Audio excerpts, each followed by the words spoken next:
I love the creator. You wore all the hats pretty much.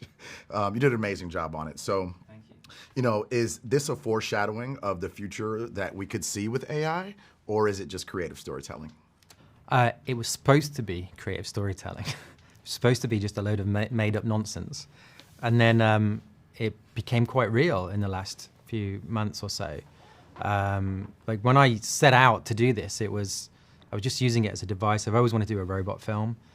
And I'd done like a space movie and a sort of alien film. And so it was like, okay, robots are next maybe. And I was keeping my eye out for ideas, and I already had a stack of things I was working on.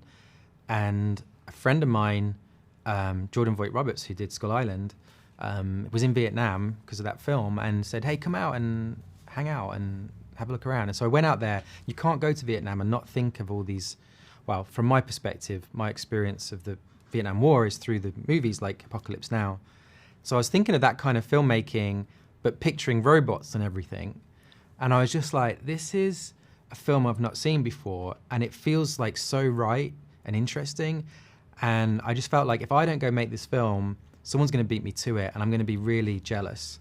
And so I had to try and, just sort of a race to try and be the first one to do it, really. I want to talk to you about John David Washington as the leading man. What was it like working with him and having him in this film?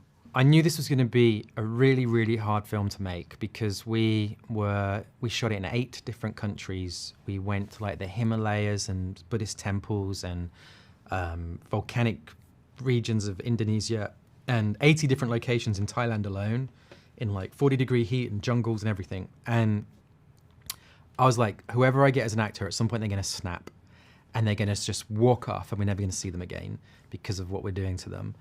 And so I needed someone who I didn't have to talk into it, do you know what I mean? Who looked at the material and went, I really want to do this. Like, brought a lot of things to the table. One of the things that I think I needed, the film needed, was that I don't like these sort of movies where the hero is like invincible and never gonna fail and really tough.